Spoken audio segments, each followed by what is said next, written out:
આપે 4 સ્ટીકર ને વચન આ પેલા પ્રભુ આવ્યા એને આપો ત્યાં બરોબર સેટ થઈ ગયા ને બરોબર એ તો હતા સેટ જ હતા ને સેટમાંથી અપસેટ નહીં થવાનું સેટ જ રહેવાનું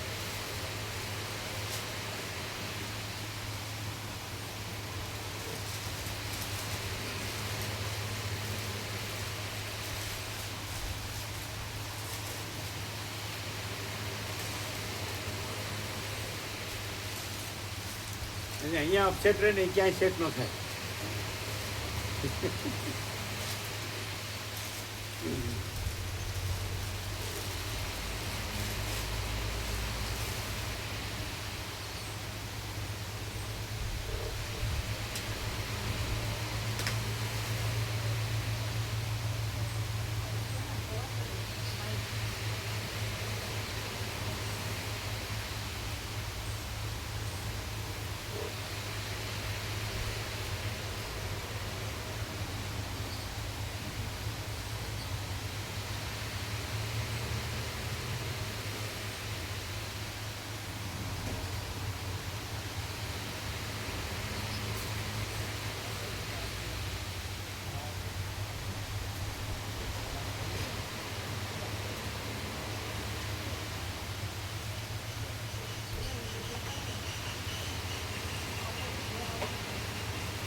ઓમ ઓમ બરાબર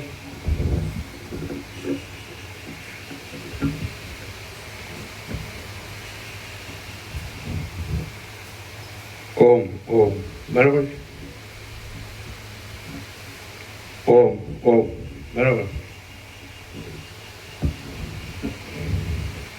ઓમ ઓમ ઓમ ઓમ બરાબર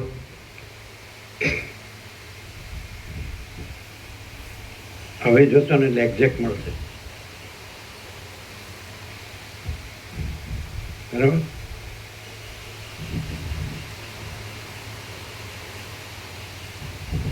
એમ થોડું વંચાય છે ક્યાંથી વંચાય ચોખ્ખું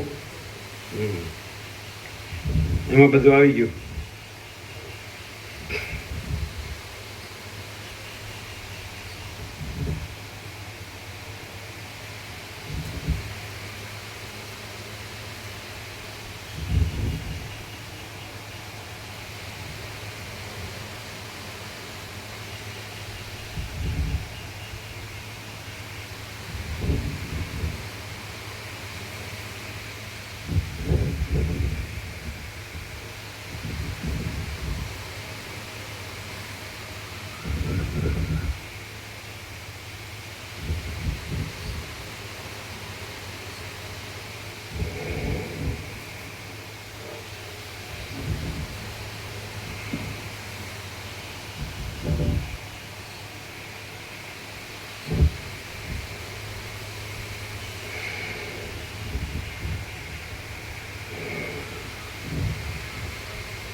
परम चिदाकाश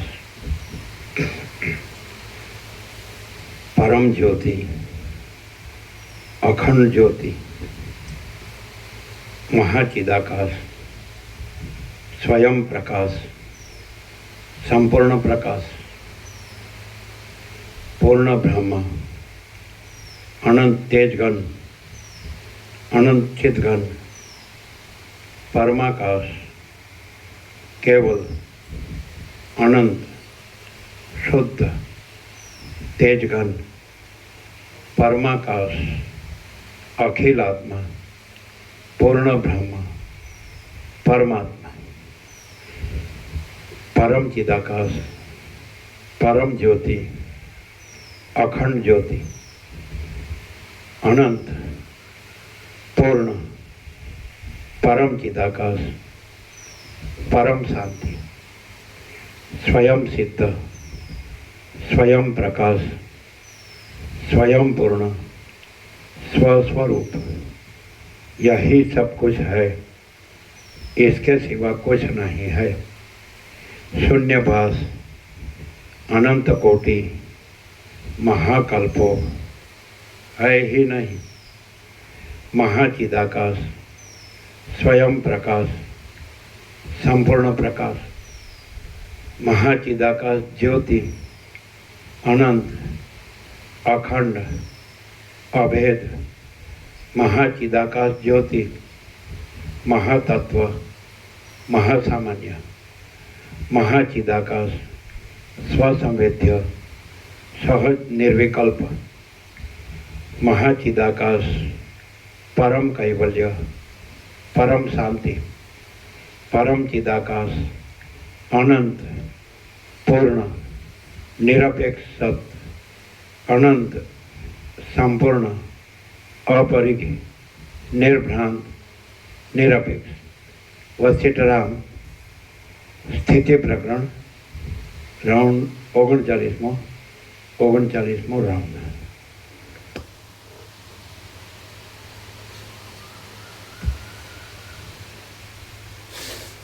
आद्य परब्रह्म सद्गुरु देव की जय। ओम श्री परमात्मने नमः। श्री योग वासिष्ठ महारामायण स्थिति प्रकरण पेज नंबर 500 सर्ग 43मो। अविवेक थी अनेक योनियोनी प्राप्ति अने विवेक थी मुक्ति। आ 43મા સર્ગમાં વિવેક આદિના અત્યંત દુર્લભપણાને લીધે જુદી જુદી યોનિઓ પ્રાપ્ત થયાનું અને વિવેક આદિની પ્રાપ્તિથી કેટલાયકને મુક્તિ થયાનું પણ વિસ્તારથી વર્ણન કરવામાં આવશે। વશિષ્ઠ બોલ્યા, હે રામ, આ પ્રમાણે ચૈતન્યની ઉપાધિને લીધે એક જાતના આવિર્ભાવરૂપ જીવો થયા અને તેમનામાં પૂર્વની વાસનાઓને લીધે આકારો કલ્પિત થયા। ચૈતન્યની ઉપાધિ નહીં, ચૈતન્ય પર માયાની ઉપાધિ।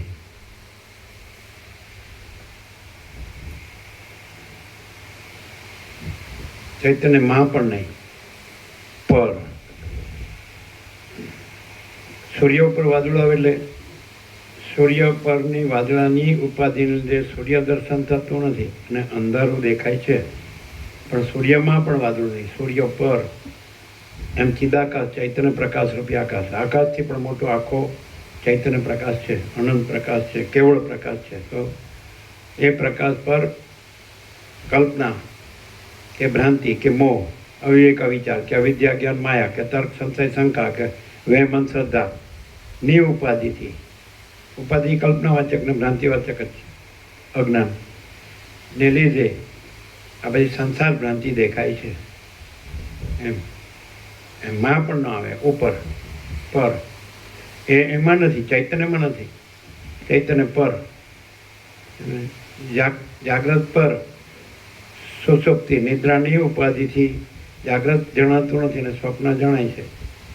એવી રીતે જાગ્રત પર, જાગ્રતમાં નહીં, જાગ્રતમાં નિદ્રા પણ અને સ્વપ્ન પણ નથી, જાગ્રત જ। તો જાગ્રત પર સુષુપ્તિ એટલે નિદ્રાની ઉપાધિથી સ્વપ્ન પાસે છે, જાગ્રત જણાતું નથી। તેવી રીતે જે પરમાત્મા છે એના ઉપર માયાની ઉપાધિથી પરમાત્મા ઢંકાય છે, પણ પરમાત્મામાં નહીં, એ ભ્રાંતિ છે ને કાંઈ નથી, કલ્પના છે, મોહ અજ્ઞાન એ કાંઈ નથી, એની ઉપાધિથી સંસાર દેખાય છે, પરમાત્મા દેખાતા નથી। અને પરમાત્મા પર માયાની ઉપાધિથી એ પરમાત્મા જણાતા નથી અને સંસાર જણાય છે, એવું સમજે।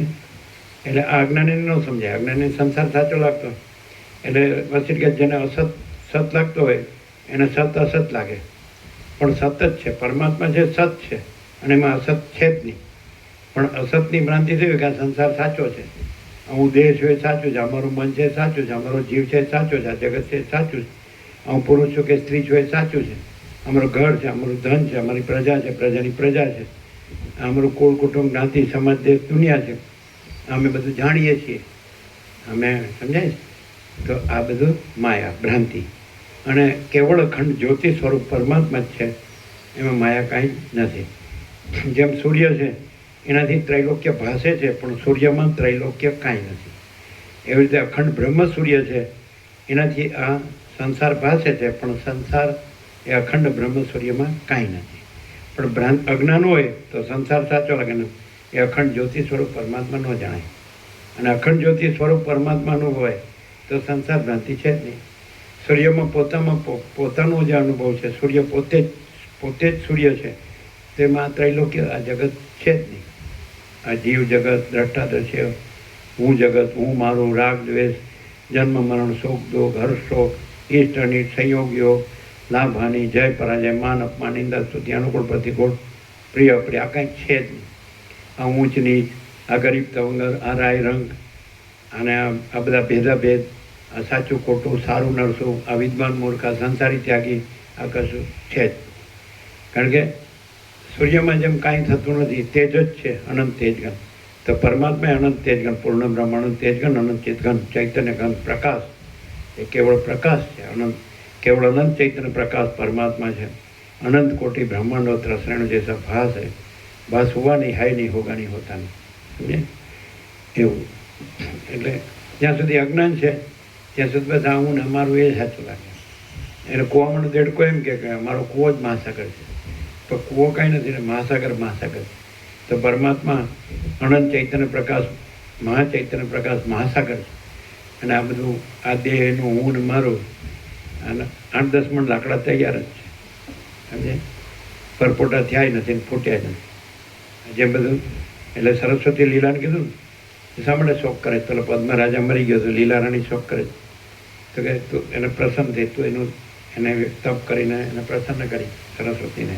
સરસ્વતી તો પરબ્રહ્મ પરમાત્મા સીધાકાશ. તું શા માટે શોક કરે છે? આ બધું અસત અસાર અને દુઃખ છે, મિથ્યા ને નાશવંત છે, સ્વપ્ન જેવું ને મૃગ તૃષ્ણાના જળ જેવું, ઝાંઝવાના જળ જેવું છે. તું શા માટે શોક કરે? આ કંઈ છે જ નહીં. પણ આ અજ્ઞાની ન સમજે. એ તો બસ હું જ છું એમાં એમાં મરી જાય. દેખાય છે કે બધા આસપાસ બધા જે જન્મે મરે છે ને પોતે જન્મે મરવાનું જ છે, તો બસ હું જ છું, મારું. હા, ગળે બાંધીને લઈ જાજે.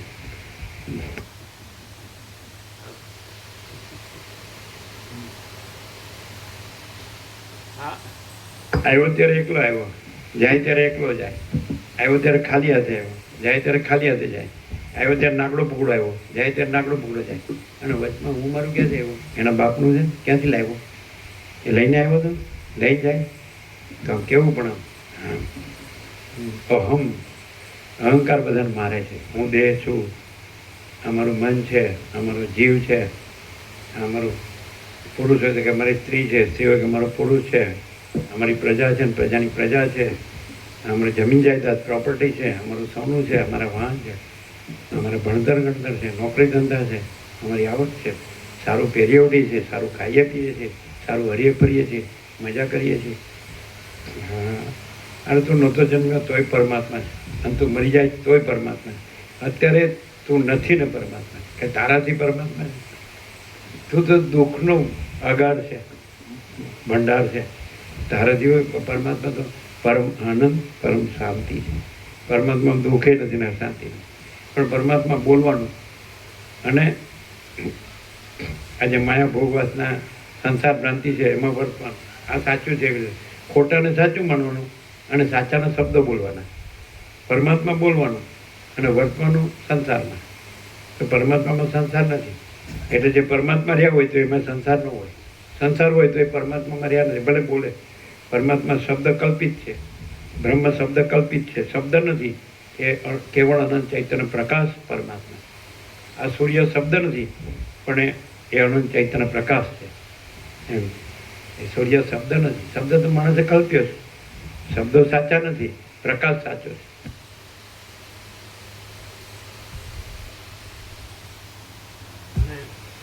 કોઈ પણ માણસમાં કાંઈ પણ તેજ કે પ્રકાશ કે જ્યોતિ દેખાતી હોય તો પરમાત્માને છે, માણસને નથી. એ માણસ તો ખાલી ઉપરનું ખાલી આભાસ જ છે. અંદર જે પ્રકાશ છે એ પરમાત્મા, પણ એ આકાર છે, આભાસ છે, એનો પ્રકાશ નથી. એ પરમાત્મા પ્રકાશ છે. અને પોતે જ્યાં હું એમ થાય હું નથી તો ત્યાં પરમાત્મા પ્રકાશે છે. રમણ કે જ્યાં અહંકાર નથી હોતો ત્યાં પરમાત્મા સ્વયં પ્રકાશે છે. પણ હું આ છું તો પરમાત્મા આવરણમાં છે, અને હું આ નથી તો પરમાત્મા પ્રકાશે છે. એ તો નિરાવરણ થાય. એ તો છે જ, પરમાત્મા કઈ નવા આવતા નથી, તો પ્રથમથી જ રહેલા છે, તો અનાદિ સિદ્ધ સત છે. એ કઈ ઉત્પન્ન જ થતા છે જ, સદાય છે, આદિ મધ્યાંત રહિત, એક જ અદ્વિતીય અનાદિ અનંત સૂર્યાતીત અનંત અખંડ અભેદ અને મહાતત્વ મહાસામાન્ય નિરંજન નિરાકાર નિર્વિકાર અપરિચ્છિન્ન પરમાકાશ પરમચિદાકાશ છે જ છે ને છે જ. એ કાંઈ એમાં કાંઈ દેશ ને કાળ ને ક્રિયા ને આ બધું જીવ ને જગત ને આ બધું સૃષ્ટિ સ્થિતિ પ્રલય ને નામરૂપ આ કશું છે જ. અને આ બધું જો દેખાય તો એ માણસનું અજ્ઞાન છે, એની માયા છે, એની ભ્રાંતિ છે, એની કલ્પના છે, એનો મોહ છે, બાકી એનામાં કાંઈ નથી. સમજાય?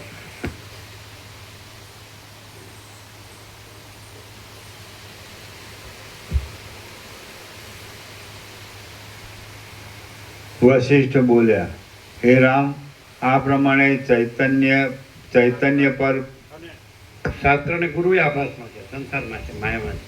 શાસ્ત્ર ગુરુ પરમાત્મામાં નથી.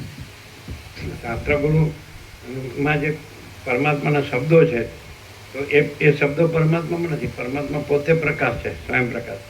અને શાસ્ત્ર ગુરુના શબ્દો કે વાણી વિચારવાણી શબ્દ તો એ આભાસ છે, શાસ્ત્ર ગુરુ પણ નથી. ત્યાં જે પ્રકાશનો ભાસ થાય છે, તો પ્રકાશ સ્વયં પ્રકાશ છે અને એ આભાસ છે. સમજાય? બરાબર.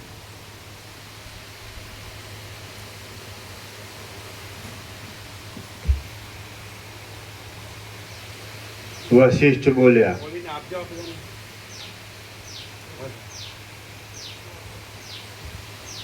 આ છે ને ભગવાનનો વ્યાપક વાર્ષિકોત્સવના નવા સુધારેલા છે, સુધારેલા.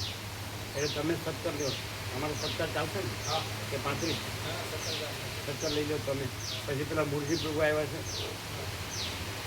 એમને પણ બીજા સવારે 17 આપ્યા હતા, એટલે બીજા 18 આપો એટલે 35 થઈ ગયા. તમે 17 લો અને બીજા બધા આવ્યા એને એક એક આપો. ચલો.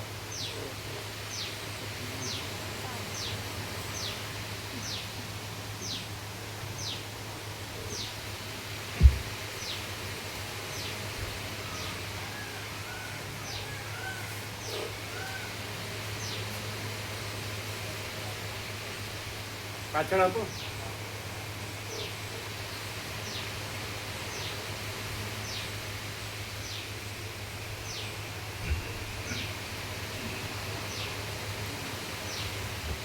આ સુધારેલું છે. હા, એમ કે આ સુધારેલું છે, આપો.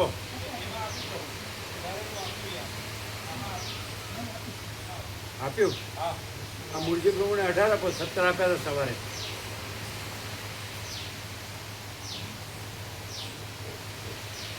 તમે લ્યો. ચાલો.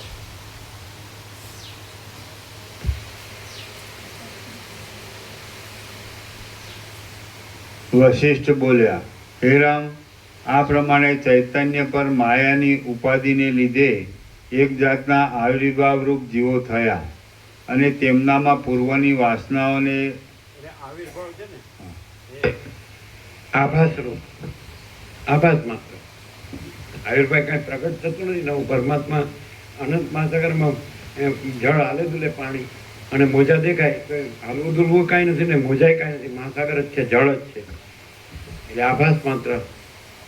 આવિર્ભાવ એટલે કાંઈક નવું ઉત્પન્ન થાય છે કે પ્રગટ થાય છે ને મહાસાગર કાંઈ ઉત્પન્ન જ થતો હોય તો છે જ અનંત પરમાત્મા મહાસાગર.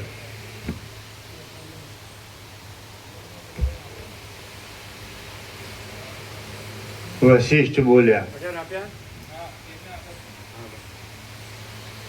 તમે લઈ લો 17. બાકીને મૂકી દો. ચાલો. એક્ઝેક્ટ છે ને બરાબર? ના ના, આપ્યા એક્ઝેક્ટ છે ને? એક્ઝેક્ટ જેવા છે. એક અમને એમને બતાડજો. બતાવો.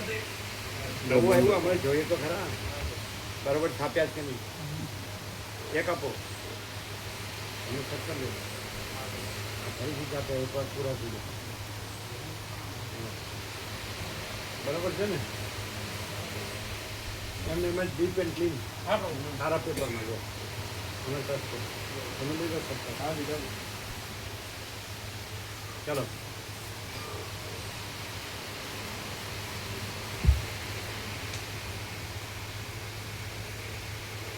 વશિષ્ઠ બોલ્યા, હે રામ, આ પ્રમાણે ચૈતન્ય પર માયાની ઉપાધિને લીધે એક જાતના આવિર્ભાવરૂપ આભાસ માત્ર જીવો થયા. આવિર્ભાવ ન આવે, આભાસ આભાસ માત્ર આવે. આવિર્ભાવ એટલે તો નવું ઉત્પન્ન થાય છે એવો અર્થ થાય.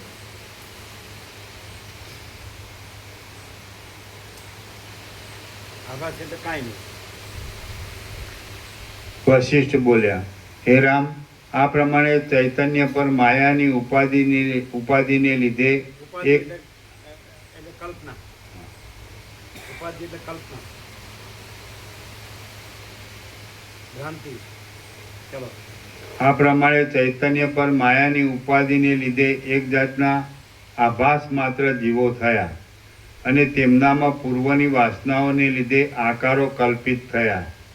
આ રીતે મહાચૈતન્યમાંથી લાખો અને કરોડો જીવો ઉત્પન્ન થયા છે.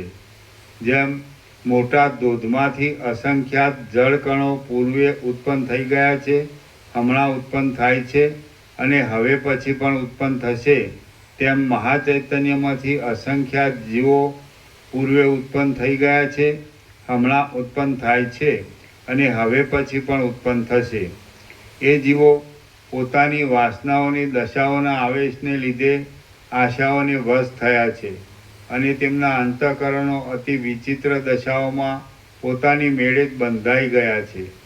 એ જીવો જળમાંના પરપોટાઓની પેઠે નિરંતર પ્રત્યેક દિશામાં, પ્રત્યેક દેશમાં, પ્રત્યેક જળમાં અને પ્રત્યેક સ્થળમાં જન્મ મરણ પામ્યા કરે છે. આ પરપોટા, જળના પરપોટા, કારણ કે જે પિતાનું વીર્ય અને માતાનું રજ એ પાણી જ છે.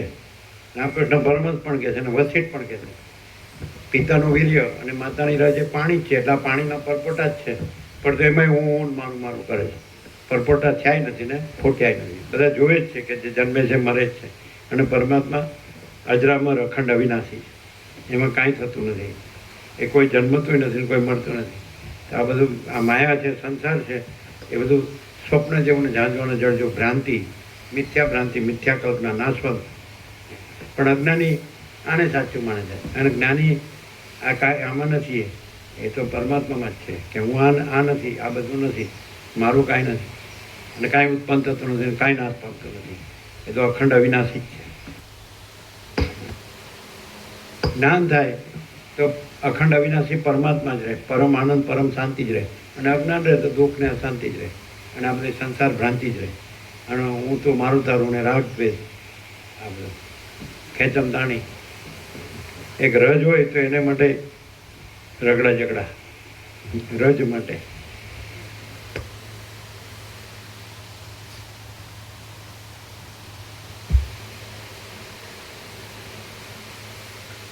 આ કલ્પમાં કેટલાક જીવોનો પહેલો જ જન્મ થયો છે, કેટલાકના 100થી વધારે જન્મો થયા છે, કેટલાકના અસંખ્યાત જન્મો થઈ ગયા છે અને કેટલાકના 2-3 જન્મ થઈ ગયા છે. કેટલાક જીવો હમણાં જન્મ્યા છે, કેટલાક આ કલ્પમાં હજી સુધી જન્મ્યા નથી, કેટલાક જીવન મુક્ત થયા છે અને કેટલાક વિદેહ મુક્ત પણ થઈ ગયા છે. કેટલાક જીવો હજારો કલ્પોમાં વારંવાર જન્મવાસ થતાં પણ એક યોનિમાં જ રહ્યા છે અને કેટલાક બીજી યોનિઓમાં પણ ગયા છે. કેટલાક જીવો મોટા દુઃખો વેઠ્યા કરે છે, કેટલાક થોડા સુખવાળા છે, કેટલાક અત્યંત આનંદ ભોગવે છે અને કેટલાક સત્યલોકમાં પણ રહ્યા છે. કેટલાક જીવો ઇન્દ્ર, કિન્નર, ગંધર્વ, વિદ્યાધર, સૂર્ય અને વરુણ રૂપે થયા છે, તો કેટલાક શિવ, વિષ્ણુ તથા બ્રહ્મા થયા છે. કેટલાક કુષ્માંડ, વેતાળ, યક્ષો, રાક્ષસો અને પિશાચો થયા છે, તો કેટલાક બ્રાહ્મણો, ક્ષત્રિયો, વૈશ્યો અને ક્ષુદ્રો થયા છે. કેટલાક અંત્ય, ચાંડાળ, ભીલ અને ચમાર થયા છે, તો કેટલાક ખડ, ઔષધિઓ, ફળો તથા મૂળિયા રૂપે તેમજ કેટલાક પતંગિયા રૂપે થયા છે. કેટલાક વિચિત્ર લતાઓ, ગુચ્છો અને પથ્થરો રૂપે રહ્યા છે, તો કેટલાક કદમ, લીંબુ, સાલ, તાડ અને તમાલ રૂપે રહ્યા છે. કેટલાક જીવો વૈભવોથી ભટકનારા મંત્રીઓ, સામંતો અને રાજાઓ થયા છે, તો કેટલાક જીવો ફાટેલા વસ્ત્રો પહેરનારા મુનિઓ થયા છે. કેટલાક જીવો સર્પ, અજગર, કીડા, કરમિયા અને કીડીઓ રૂપે થયા છે. તો કેટલાક જીવો સિંહ, પાડા, મૃગ, બકરા, ચમરી ગાય અને કાળિયા રૂપે થયા છે. કેટલાક જીવો સારસ, ચક્રવાક, બગલા, બલાકા અને કોયલ રૂપે થયા છે. તો કેટલાક જીવો ધોળા કમળ, રાતા કમળ, પોયણા તથા નીલકમળ રૂપે થયા છે. કેટલાક જીવો હાથીઓના બચ્ચા, હાથીઓ, સુવર અને ગધેડા પણ થયા છે. તો કેટલાક જીવો ભમરા, મચ્છર, ધીમેલો અને ડાંસ થયા છે. કેટલાક જીવો આપદાઓના બળથી દબાઈ ગયા છે. તો કેટલાક સંપત્તિઓ ભોગવે છે. કેટલાક સ્વર્ગમાં રહે છે, તો કેટલાક નરકમાં પડ્યા છે. કેટલાક જીવો નક્ષત્રોના ચક્રોમાં રહે છે, તો કેટલાક વૃક્ષોના છિદ્રોમાં રહે છે. કેટલાક વાયુભૂત થઈને રહે છે, તો કેટલાક આકાશમાં રહે છે. કેટલાક જીવો સૂર્યના કિરણોમાં રહે છે, કેટલાક ચંદ્રના કિરણોમાં રહે છે અને કેટલાક ખડ, લતા તથા ગુચ્છોના મીઠા રસોમાં રહે છે. કેટલાક જીવો જીવનમુક્ત થઈને વિચરે છે, તો કેટલાક કલ્યાણોના પાત્રરૂપ થયા છે. કેટલાક લાંબા કાળથી વિદેહ મુક્તિ પામ્યા છે, તો કેટલાક હમણાં જ વિદેહ મુક્તિ પામ્યા છે. કેટલાક હજી લાંબે કાળે થવાના છે અને કેટલાક મુક્તિનો દ્વેષ પણ કર્યા કરે છે. કેટલાક જીવો મોટી દિશામાં થયા છે, કેટલાક મોટા વેગવાળી નદીઓ થયા છે, કેટલાક સુંદર નેત્રોવાળી સ્ત્રીઓ થયા છે, કેટલાક અર્ધા નપુંસક થયા છે અને કેટલાક પૂરા નપુંસક થયા છે. કેટલાક જીવો ઉત્તમ બુદ્ધિવાળા થયા છે, કેટલાક અત્યંત જડ બુદ્ધિવાળા થયા છે, કેટલાક જ્ઞાનનો ઉપદેશ કરનારા થયા છે અને કેટલાક સમાધિ ધરીને બેઠા છે.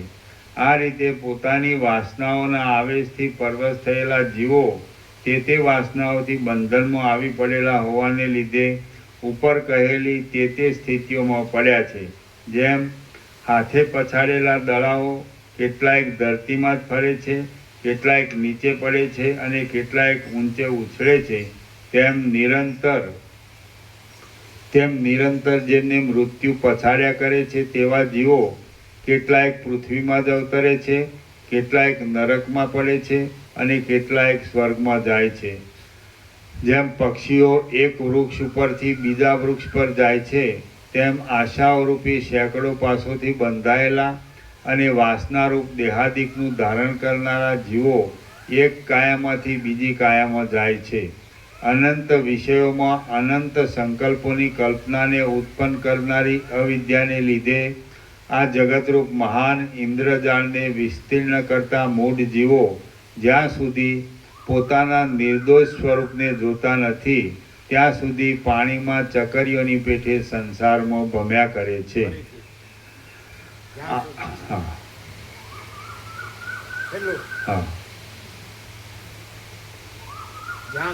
અનંત વિષયોમાં અનંત સંકલ્પ જ્યાં સુધી પોતાના નિર્દોષ સ્વરૂપને જોતા નથી, ત્યાં સુધી પાણીમાં ચકરીઓની પેઠે નિર્દોષ સ્વરૂપ એટલે પરમાત્મા. જ્યાં સુધી પોતાના નિર્દોષ સ્વરૂપ પરમાત્માને જોતા નથી, ત્યાં સુધી પાણીમાં ચકરીઓની જેમ ઘૂમ્યા કરે છે આ માયામાં, સંસારમાં. જ્યાં સુધી પોતાના નિર્દોષ સ્વરૂપ પરમાત્માને જોતા નથી, ત્યાં સુધી પાણીમાં ચક્રીઓની જેમ આ માયા સંસાર એમાં ભમ્યા કરે છે, જન્મ મરણના ચક્રમાં ભમ્યા કરે છે. જ્યારે પરમાત્માનો સાક્ષાત્કાર થાય છે, દર્શન અનુભૂતિ થાય છે, ત્યારે પછી આ સંસાર માયા ભ્રાંતિ રહેતી નથી. જેમ ઊંઘમાંથી જાગી જાય છે તો સ્વપ્નની ભ્રાંતિ રહેતી નથી, એમ પરમાત્મામાં જાગી જાય છે તો પછી આ સંસારની ભ્રાંતિ રહેતી નથી. જ્યાં સુધી ફરીથી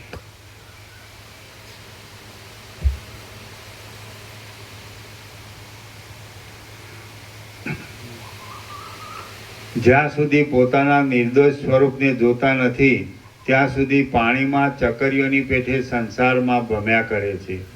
જેઓ પોતાના સ્વરૂપને જોઈ મિથ્યા પદાર્થોનો ત્યાગ કરે છે અને સાચા અનુભવને મેળવીને અનુક્રમે જ્ઞાનની ભૂમિકાઓમાં ચડે છે, તેઓ ફરીવાર સંસારમાં જન્મતા નથી. ફરીથી જેઓ પોતાના સ્વરૂપને જોઈ મિથ્યા પદાર્થોનો ત્યાગ કરે છે અને સાચા અનુભવને મેળવીને અનુક્રમે જ્ઞાનની ભૂમિકાઓમાં ચડે છે, તેઓ ફરીવાર સંસારમાં જન્મતા નથી. કેટલાક મૂર્ખ જીવો હજારો જન્મો ભોગવીને કોઈ સૂજનના સમાગમથી વિવેકીપણાને પામે છે. ફરીથી કેટલાક મૂર્ખ જીવો હજારો જન્મો ભોગવીને કોઈ સૂજનના સમાગમથી વિવેકીપણાને પામે છે, પણ પાછા તેથી ભ્રષ્ટ થઈને વળી સંસારરૂપી સંકટમાં પડે છે.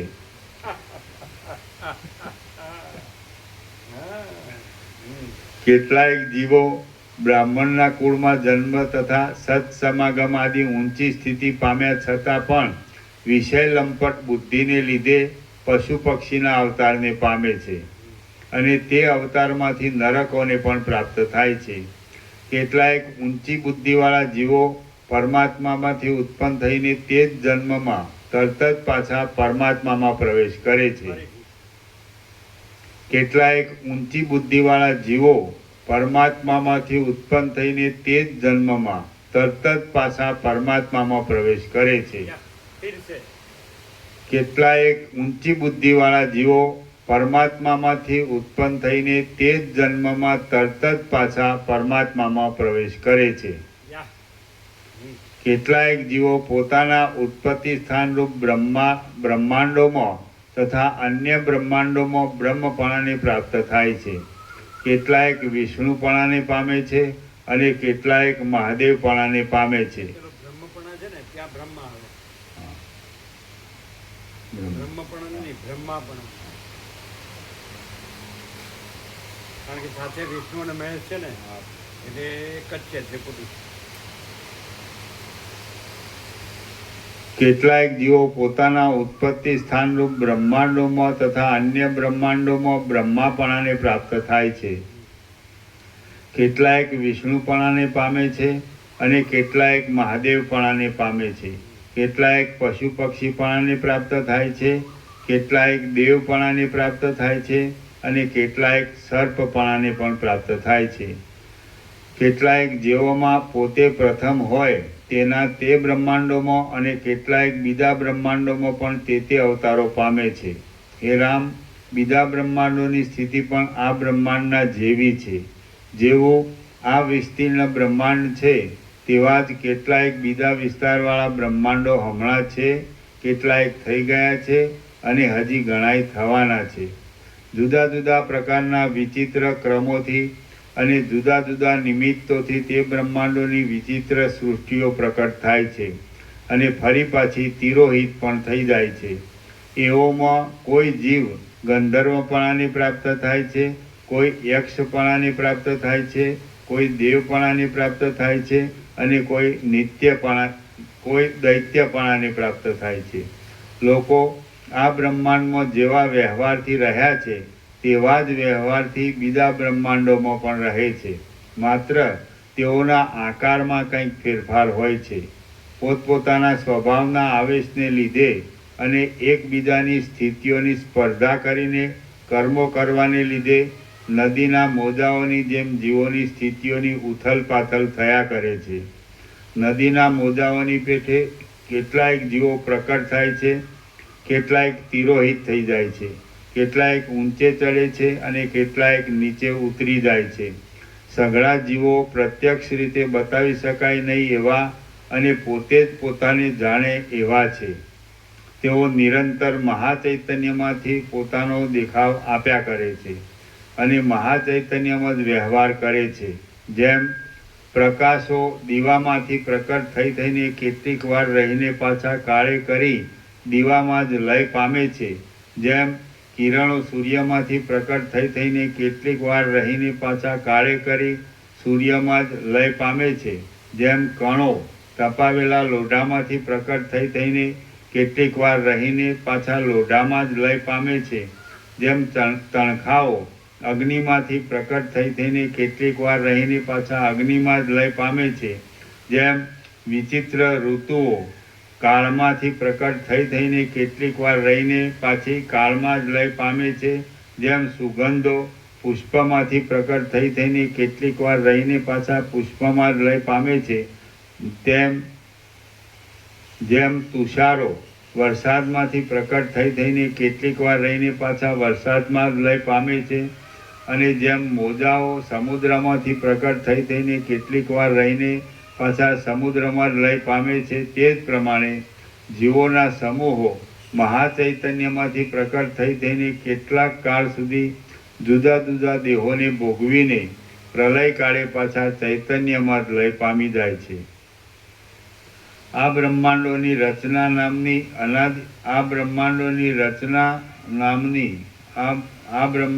રચના નામની અનાદિકાળની ભ્રાંતિરૂપ માયા સમુદ્રમાં લહેરની પેઠે પરબ્રહ્મમાં નિરંતર નિરર્થક વિસ્તીર્ણ થાય છે, નિરર્થક વધ્યા કરે છે, નિરર્થક ફેરફાર પામ્યા કરે છે, અને નિરર્થક પાછી લય પામે છે.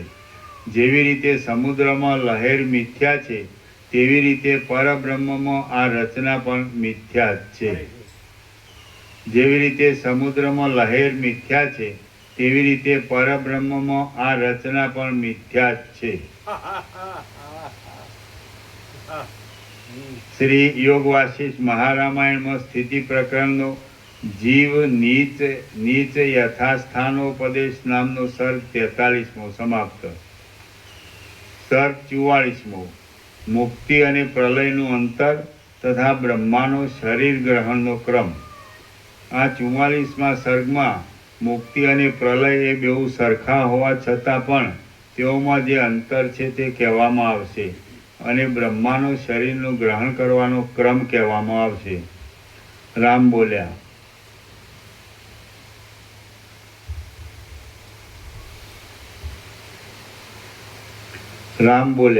હે ભગવાન, આપે કહેલી પદ્ધતિ પ્રમાણે જે જીવની પ્રલયમાં પરબ્રહ્મની પ્રાપ્તિ થાય તેને સૃષ્ટિમાં પાછો અસ્થિપિંજરરૂપ દેહ ધરવો કેમ પડે, ધરવો કેમ ઘટે? પરમપદમાં પહોંચેલાને પણ જો જન્મ મરણ પ્રાપ્ત થતા હોય તો પછી મુક્ત થયેલાને પણ પાછી જન્મ મરણની આવૃત્તિ પ્રાપ્ત થવી જોઈએ. મુક્ત થયેલા જીવનું સંસારમાં પુનરાગમન થતું નથી એ વિષયમાં શો વિશ્વાસ? વશિષ્ઠ બોલ્યા, હે રામ, તમને પ્રથમ જ કહેલું છે તે તમે કેમ સમજતા નથી?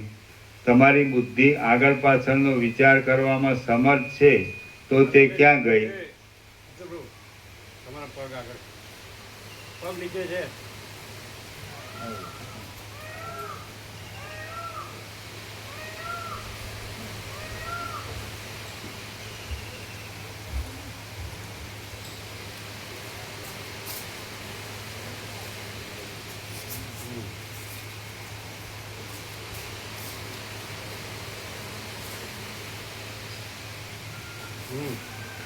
વશિષ્ઠ બોલ્યા, હે રામ, મેં તમને પ્રથમ જ કહેલું છે તે તમે કેમ સમજતા નથી? તમારી બુદ્ધિ આગળ પાછળનો વિચાર કરવામાં સમર્થ છે તો તે ક્યાં ગઈ? આ શરીર આદિ જે કાંઈ સ્થાવર જંગમ જગત છે તે જોવા પૂરતું જ છે, અને સ્વપ્નની જેમ તે મિથ્યા દેખાવ પૂરતું જ છે. ખાલી દેખાય જ છે, વાસ્તવમાં કાંઈ છે નહીં. જેમ સ્વપ્ન દેખાય છે પણ કાંઈ છે જ નહીં. જે રીતે ઝાંઝવાનું જળ દેખાય છે પણ પાણી છે જ નહીં, એમાં જગત એ સ્વપ્નને ઝાંઝવાના જળ જેમ દેખાય છે પણ કાંઈ છે નહીં. જોવા પૂરતું નહીં, દેખાવ પૂરતું. કલ્પના માત્ર, ભ્રાંતિ માત્ર, મોહ માત્ર. અહીંયા માણસ ન સમજે ને તો ક્યાંય ન સમજે. આખું ખુલ્લું કરી નાખ્યું મહાચૈતન્ય પરબ્રહ્મ પરમાત્મા પ્રકાશ આખો ખુલ્લો કે આ બધી ભ્રાંતિ જ છે. હું કાંઈ નથી, જગત એ કાંઈ નથી. જે જન્મે મરે છે કાંઈ નથી, અને જે અજર અમર છે એ જ સત્ય છે. અખંડ અવિનાશી, અખંડ સચ્ચિદાનંદ, સત ચૈતન્ય આનંદ, પરમ શાંતિ છે.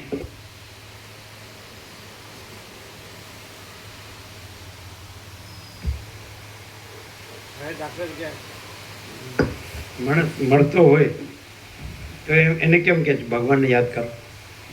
એને એમ કેમ નથી કહેતા કે તું જેને માટે આખી જિંદગી મરી ગયો એને યાદ કર? એમ કેમ નથી કહેતા? નહીં ખ્યાલ આવે. મળતો એને શું કહે?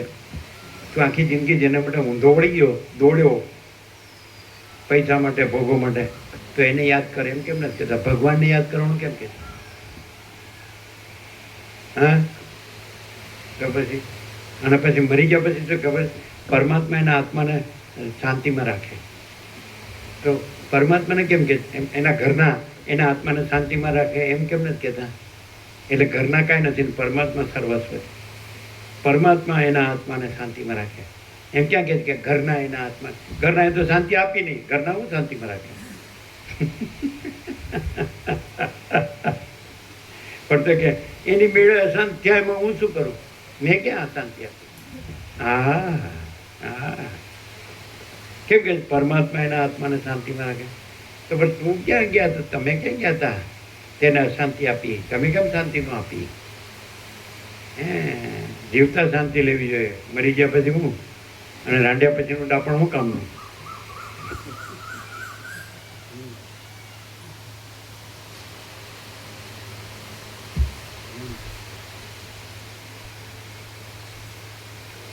આ શરીર આદિ જે કંઈ સ્થાવર જંગમ જગત છે તે દેખાવ પૂરતું જ છે અને સ્વપ્નની જેમ તે મિથ્યા જ પ્રકટ થયેલું છે. હે નિષ્પાપ રામ, આ જગત એક જાતનું લાંબુ સ્વપ્ન છે, મિથ્યા જ જોવામાં આવે છે. બે ચંદ્રમાના વિભ્રમ જેવું છે અને ભ્રાંતિમાં પ્રતીત થયેલા પહાડ જેવું છે. જેની અજ્ઞાનરૂપ નિદ્રા શાંત થઈ હોય, જેની વાસનાઓ ગળી ગઈ હોય અને જેની સ્મૃતિ ચિત્તવૃત્તિમાં પ્રબોધ ઉત્પન્ન થયો હોય, તે પુરુષ સંસારરૂપી સ્વપ્નને વ્યવહાર દ્રષ્ટિથી જોતો હોવા છતાં પણ જોતો નથી. જેની અજ્ઞાનરૂપ નિદ્રા શાંત થઈ હોય, જેની વાસનાઓ ગળી ગઈ હોય અને જેની સ્મૃતિ ચિત્તવૃત્તિમાં પ્રબોધ ઉત્પન્ન થયો હોય, તે પુરુષ સંસારરૂપી સ્વપ્નને વ્યવહાર દ્રષ્ટિથી જોતો હોવા છતાં પણ જોતો નથી. હે રામ, જ્યાં સુધી મોક્ષ પદની પ્રાપ્તિ ન થાય ત્યાં સુધી સ્વભાવથી કલ્પાયેલો સંસાર જીવોના મનની અંદર સર્વદા રહે છે. જેમ પાણીની અંદર ચક્રી રહે છે, બીજની અંદર અંકુર રહે છે, અંકુરની અંદર પલ્લવ રહે છે, પલ્લવની અંદર પુષ્પ રહે છે અને પુષ્પની અંદર ફળ રહે છે, તેમ જીવના મનની અંદર દેહ રહે જ છે. મન ઘણા રૂપવાળું હોવાને લીધે મનમાં કલ્પનારૂપ દેહ રહેવાનો સંભવ જ છે. હે રામ, જો કે મનમાં વાસનાઓ રૂપે ઘણા દેહો રહે છે, તો પણ કર્મોના પરિપાકના યોગથી જે સમયે જે દેહ પ્રકટ થવાનો હોય તે સમયે તે દેહનો જ પ્રતિભાસ થાય છે, પણ સઘળા દેહોનો પ્રતિભાસ થતો નથી. જેમ માટીના પિંડો ગળારૂપ થાય છે, તેમ મન જ તે દેહરૂપ થાય છે. સૃષ્ટિના આરંભમાં એક જીવને ઉત્તમ કર્મોનો પરિપાક પ્રાપ્ત થતાં ઉત્તમ દેહનો પ્રતિભાસ થાય છે. તે જીવ બ્રહ્મા કહેવાય છે અને તેને તેનો દેહ કોઈ કલ્પમાં વિષ્ણુના નાભિકમળ રૂપી ઘરમાં રહેલો પ્રતીત થાય છે. જેમ એક મોટી માયામાંથી બીજી માયા પ્રકટ થાય છે, તેમ બ્રહ્માના મોટા સંકલ્પના ક્રમથી આ અપાર દ્રષ્ટિ પ્રકટ થયેલી છે. સૃષ્ટિ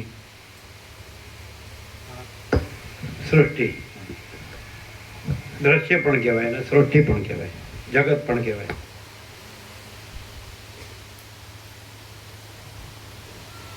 સૃષ્ટિ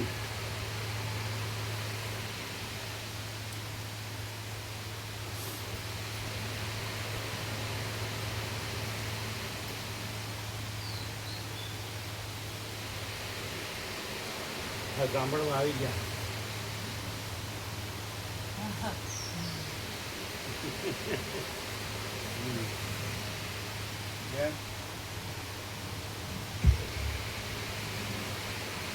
જેમ એક મોટી માયામાંથી બીજી માયા પ્રકટ થાય છે, તેમ બ્રહ્માના મોટા સંકલ્પના ક્રમથી આ અપાર સૃષ્ટિ પ્રકટ થયેલી છે. રામ બોલ્યા, હે મહારાજ, એક જીવ મનરૂપ થઈને જે પ્રકારે બ્રહ્મા થયો હોય તે પ્રકાર મને વિસ્તારપૂર્વક તરત કહો. વશિષ્ઠ બોલ્યા, હે રામ, બ્રહ્માએ કેવી રીતે શરીરનું ગ્રહણ કર્યું તે કહું છું, તમે તે સાંભળો. આ એક ઉદાહરણ ઉપરથી સઘળા જગતની સ્થિતિ તમારા જાણવામાં આવશે.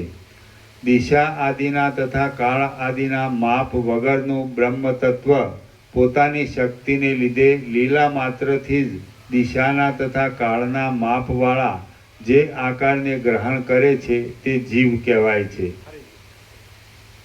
દિશા આદિના તથા કાળ આદિના માપ વગરનું બ્રહ્મ તત્વ પોતાની શક્તિને લીધે લીલા માત્રથી જ દિશાના તથા કાળના માપવાળા જે આકારને ગ્રહણ કરે છે તે જીવ કહેવાય છે.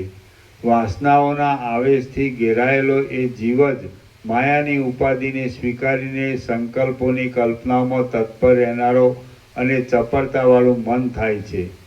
કલ્પનાઓ કરવા લાગતું એ મન પ્રથમ ક્ષણ માત્રમાં પોતાની આકાશરૂપ થવાની ભાવના કરે છે અને તે ભાવના શબ્દના તથા ક્ષોત્રના રૂપને પણ લાગુ પડે છે. આકાશની ભાવનાને પામીને ગાંઠું થયેલું મન ગાંઠા ચલનના ક્રમથી પોતાની વાયુરૂપ થવાની ભાવના કરે છે અને તે ભાવના સ્પર્શના તથા ત્વચાના રૂપને પણ લાગુ પડે છે. શબ્દ સ્વરૂપવાળું આકાશ અને સ્પર્શ સ્વરૂપવાળો વાયુ એ બંને જીવના જોવામાં આવતા નથી. તેમની ભાવનાને પ્રાપ્ત થઈને ગાંઠું થયેલું મન એમને એકબીજામાં ક્ષોભ પમાડીને અગ્નિની ભાવના કરે છે અને તે ભાવના રૂપના તથા ચક્ષુના સ્વરૂપને પણ લાગુ પડે છે. મન અગ્નિની ભાવનાથી ગાંઠું થઈને ક્ષણ માત્રમાં નિર્મળ પ્રકાશની ભાવના કરે છે એટલે પ્રકાશ વૃદ્ધિ પામે છે. પછી આકાશ, વાયુ તથા અગ્નિ, તેજ એ ગુણોથી ગાંઠાપણાને પામેલું મન જળના શીતળપણાની ભાવના કરે છે અને તે ભાવનાથી તરત અર્ધ ક્ષણમાં તે રસને તથા જીહવાને લાગુ પડતી જળની પ્રતીતિ થાય છે. પછી આકાશના, વાયુના, તેજના તથા જળના ગુણોને પામીને વધારે ગાંઠું થયેલું મન પૃથ્વીના ગાંઠા સ્વરૂપની ભાવના કરે છે અને તે ભાવનાથી ક્ષણ માત્રમાં ગંધને તથા પ્રાણને લાગુ પડતી પૃથ્વી બની જાય છે. પછી શબ્દ, સ્પર્શ, રૂપ, રસ અને ગંધથી વીંટાયેલું મન પોતાના પાતળાપણાને છોડી દેતા અગ્નિના કણ જેવા અને આકાશમાં સ્ફુરેલા જે રૂપને દેખે છે તે રૂપ લિંગ શરીર અથવા પુર્યષ્ટક કહેવાય છે. તેમાં કર્મેન્દ્રિય, જ્ઞાનેન્દ્રિય, પાંચ ભૂત, પ્રાણ, મન, અવિદ્યા, કામના તથા કર્મો રહેલા છે. તેમાં અહંકારનો તથા બુદ્ધિનો પણ સમાવેશ થાય છે. તે લિંગ શરીર પોતાના અંશોથી સર્વ પ્રાણીઓના હૃદય કમળમાં બ્રહ્મણની પેઠે રહેલું માનવામાં આવે છે. એ લિંગ દેહમાં મન તીવ્ર ઉત્કંઠાથી પ્રત્યક્ષ જોવામાં આવે એવા સ્થૂળ દેહની ભાવના કરવા લાગે છે. એટલે તે પાકમાં આવેલા બીલાની જેમ જાડું થઈ જાય છે. આમ જાડું થતાં જ તે પોતાના સ્વભાવને લીધે આકાશમાં સ્ફુરેલા તેમજ મૂસમાં રહેલા અને પીગળેલા સોના જેવા એક આકારને ગ્રહણ કરી લે છે. પછી મને એ તેજના પુંજ જેવા પોતાના આકારમાં ઊંચે માથાવાળી, નીચે પગવાળી, પડખાઓમાં બે હાથવાળી અને મધ્યમાં પેટવાળી એક જાતની ભારે ચોક્કસ ભાવના કરે છે અને તેને લીધે પ્રકટ થયેલા અવયવોવાળા તેમજ જ્વાળાઓની પંક્તિઓના જેવા આકારવાળા એક બાળકનો દેખાવ થાય છે. તેના શરીરની રચના મનોરથોમાં બની ગઈ છે. આમ પોતાની વાસનાઓના આવેશથી એ મનોમય બાળકના અંગો રચાયા છે. જેમ ઋતુ પોતાના સ્વભાવને વધાર્યા કરે છે તેમ તે વાસનાઓથી પોતાના શરીરને વધાર્યા કરે છે અને કાળે કરીને સ્પષ્ટ રીતે જોવામાં આવે એવા દેહવાળો થાય છે. પછી તે બુદ્ધિ, ધૈર્ય, બળ, ઉત્સાહ, વિજ્ઞાન તથા ઐશ્વર્યવાળો થાય છે અને તે સર્વ લોકોનો પિતામહ મહાત્મા બ્રહ્મા કહેવાય છે. પીગળતા સોના જેવી કાંતિવાળા અને મહાચૈતન્યમાંથી પ્રકટ થયેલા એ બ્રહ્મા મહાચૈતન્યમાં જે સત્તાથી રહ્યા છે તે જ સત્તાથી પોતામાં પોતાના અજ્ઞાનને જ આકાશ આદિ પંચીકૃત સ્થૂળ ભૂતો રૂપે બનાવે છે. તે એક સમયે અપાર, આદિ, મધ્ય તથા અંત વગરના મોટા આકાશને બનાવે છે. એક સમયે પ્રબળ ગતિવાળા વાયુને બનાવે છે, એક સમયે પ્રલયકાળના દાવાનળની જેમ જ્વાળાઓથી દીપતા તેજને બનાવે છે, એક સમયે નિર્મળ જળને બનાવે છે અને એક સમયે ઘણા વિસ્તારવાળી પૃથ્વીને બનાવે છે. એ 5 ભૂતોમાંથી કાળા વિષ્ણુને બનાવી લઈ તેની નાભીમાં એક કમળ બનાવીને તે કમળમાં પોતે રહે છે અને પ્રકટ થાય છે. ત્યારથી તે પોતાની વાસનાઓના સામર્થ્યને લીધે બીજા પણ એવા પ્રકારના સમુદ્રો, ભુવનો, વૃક્ષો, પર્વતો તથા પ્રાણીઓ આદિ પદાર્થોને બનાવ્યા કરે છે. અનેક રૂપોવાળા વિચિત્ર પદાર્થોને કલ્પનાથી જ બનાવ્યા કરતા એ બ્રહ્મા લીલા માત્રમાં કલ્પનાથી જ પાલક આકારોને બનાવે છે અને તે પદાર્થોનું પાલન કરે છે. પોતે પ્રકટ થયા ત્યારથી જ એ બ્રહ્મા આવી ખટપટમાં લાગી ગયા. એક સમયે તે અજ્ઞાનના પ્રાબલ્યથી પોતાના દેહને તથા વ્યવહાર આદિને ભૂલીને સૂઈ ગયા. પછી એ નિદ્રા જતી રહી. ત્યારે એટલે સૃષ્ટિના સમયરૂપ બીજો દિવસ પ્રાપ્ત થયો. તે વખતે વળી તે પોતાના કલ્પનામય પ્રકાશિત શરીરને જોવા લાગ્યા. તે શરીર પ્રાણના તથા અપાનના પ્રવાહોવાળું જાણે પદાર્થો ગોઠવાઈને બન્યું હોય એવું કરોડો રૂવાડાઓથી વ્યાપ્ત અને 32 દાંતવાળું હતું. તે 2 સાથળના અસ્થિઓ તથા એક બરડાનું અસ્થિ મળીને 3 મોટા સ્તંભોવાળું, પ્રાણરૂપ 5 દેવતાઓવાળું, નીચે 2 પગવાળું, હાથ, પગ, માથું, છાતી તથા પેટ એ 5 ભાગોવાળું, મુખ આદિ 9 છિદ્રોવાળું અને ઉપર ચામડી રૂપ લેપને લીધે કુણાશવાળું હતું. વળી તે 20 આંગળીઓવાળું, 20 નખોવાળું, 2 હાથવાળું, 2 સ્તનવાળું, 2 નેત્રવાળું અને ઈચ્છા થાય તો જેમાં ઘણા નેત્ર તથા ઘણા હાથ આદિ પણ કરી શકાય એવું હતું. તે ચિત્તરૂપી પક્ષીના માળા રૂપ હતું, કામદેવરૂપી સર્પના રાફડા રૂપ હતું, તૃષ્ણારૂપી પિશાચણીના નિવાસ રૂપ હતું અને જીવરૂપ કેસરીને રહેવાની ગુફા રૂપ હતું. તે અભિમાનરૂપી હાથીને બંધાવાના ખીલા રૂપ હતું, હૃદયરૂપી કમળથી શોભિતું હતું અને અત્યંત સુંદરતાવાળું હતું. પોતાના આવા ઉત્તમ શરીરને જોઈને ત્રિકાલ જ્ઞાની ભગવાન બ્રહ્મા વિચાર કરવા લાગ્યા કે આ શ્યામતાવાળા અપાર અને અનંત એવા આકાશમાં પહેલું શું હતું. આમ વિચારતા જ બ્રહ્માને તરત તે વિષયનું સ્પષ્ટ જ્ઞાન પ્રાપ્ત થયું. તે પ્રાપ્ત થતાં જ આગળ થઈ ગયેલી અનેક સૃષ્ટિઓ તેમના ધ્યાનમાં આવી અને તેમને અનુક્રમે સઘળા જીવોના પુણ્ય પાપોનું પણ સ્મરણ થયું. પછી જેમ વસંત ઋતુ પુષ્પો પ્રકટ કરે છે તેમ બ્રહ્માએ જાણવામાં આવેલા વેદોના આધારથી વિચિત્ર પ્રકારના સંકલ્પો વારંવાર કરીને લીલા માત્રમાં પ્રજાઓને પ્રકટ કરી. જેમ અનેક આચાર વિચારોવાળા ગંધર્વનગરને ઉત્પન્ન કરે તેમ બ્રહ્માઓએ પ્રજાને ઉત્પન્ન કરી અને તે પ્રજાઓને સ્વર્ગ, મોક્ષ, ધર્મ, અર્થ તથા કામની સિદ્ધિ માટે વિચિત્ર પ્રકારના અનંત શાસ્ત્રો પણ રચ્યા. હે રામ, આ રીતે જેમ વસંત ઋતુમાંથી પુષ્પોની શોભા પ્રકટ થાય છે તેમ બ્રહ્મારૂપ મનમાંથી આ સઘળી સૃષ્ટિ પ્રકટ થયેલી છે. હે રામ, આ જગતમાં બ્રહ્માનું રૂપ ધરનારું એ મન જ છે. વળી એ મનને જ કલ્પના માત્રથી જ અનેક પ્રકારની રચનાઓવાળા ક્રિયાઓના વિલાસો ઉત્પન્ન કરીને સૃષ્ટિની શોભાને વિલક્ષણ સ્થિતિ આપી છે. શ્રી યોગ વાસિષ્ઠ મહારામાયણમાં સ્થિતિ પ્રકરણનો સંસાર અવતરણ પ્રતિપાદ ઉપદેશ નામનો સર્ગ 44મો સમાપ્ત. સર્ગ 45મો. જગત સ્વસત્તાથી નથી પણ બ્રહ્મની સત્તાથી છે. આ 45મા સર્ગમાં જગત બ્રહ્મની સત્તાથી છે અને પોતાની સત્તાથી નથી એમ નિરૂપણ કરવામાં આવશે. વશિષ્ઠ બોલ્યા, હે રામ, આ જગત થયું પણ છે અને કંઈ પણ થયું નથી, કારણ કે તે શૂન્ય જ છે, દેખાવ માત્ર જ છે અને માત્ર મનના વિલાસ રૂપ જ છે. આ બ્રહ્માંડ મોટા રૂપવાળું છે, છતાં પણ આકાશની પેઠે તે શૂન્ય છે. આથી તેણે કોઈ પ્રદેશને કે કોઈ કાળને કાંઈ પણ રોક્યો નથી. આ બ્રહ્માંડ માત્ર સંકલ્પના સ્વરૂપવાળું છે અને સ્વપ્નમાં દેખાયેલા નગર જેવું મિથ્યા છે. જે દેશમાં અને જે કાળમાં તે જોવામાં આવે છે તે દેશમાં અને તે કાળમાં બ્રહ્માંડ વગરનું કેવળ બ્રહ્મ જ છે, બીજું કાંઈ જ નથી.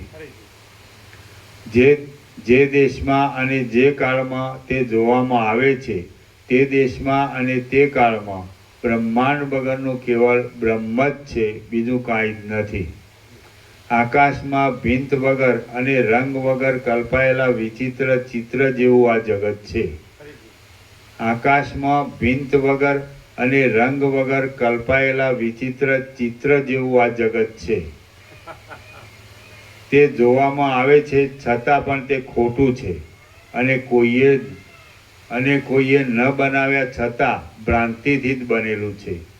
જેમ ચક્ષુ જોવા માત્રમાં કારણરૂપ છે, તેમ મન સ્મરણ માત્રમાં કારણરૂપ છે. તેમને દેહ આદિ સઘળા બ્રહ્માંડને સ્મરણ માત્રથી જ પ્રતીત થતું કલ્પી લીધું છે. જગત આભાસ માત્ર છે અને આભાસ માત્ર જ છે અને તે ગઢા, ખાડા તથા વસ્ત્રો આદિ રૂપે મિથ્યા જ પ્રતીત થાય છે. ભીંત વગેરે જે પદાર્થો પ્રતીત થાય છે તેઓ બ્રહ્મની સત્તાથી જુદી સત્તાવાળા નથી. જેમ કોશેટાનો કીડો પોતે જ પોતાના બંધનને માટે જાળ બનાવી લે છે, તેમ મને પોતે જ પોતાના બંધનને માટે આ શરીર કલ્પી લીધું છે. ચિત્ત જેને મિથ્યા સંકલ્પ રૂપે ના કરી શકે અથવા ચિત્ત જેમાં મિથ્યા સંકલ્પ રૂપે ગતિ ન કરી શકે એવો કોઈ દુષ્કર કે અગમ્ય પદાર્થ જ નથી. મનરૂપી ગુફાઓની અંદર ન ભરાય એવી કઈ શક્તિઓ સર્વ શક્તિઓવાળા જગદીશ્વરમાં ન સંભવે. મનરૂપી ગુફાઓની અંદર ન ભરાય એવી કઈ શક્તિઓ સર્વ શક્તિઓવાળા જગદીશ્વરમાં ન સંભવે. અર્થાત એવી કોઈ શક્તિ નથી કે જે મનમાં ન હોય તે જગદીશ્વરમાં હોય. હે મહાબાહુ, સર્વ શક્તિઓવાળું મહાચૈતન્ય સર્વદા વિદ્યમાન છે. તેને લીધે સર્વ પદાર્થોમાં મનમાં ન હોય કે જગદીશ્વરમાં ન ન હોય. હોય.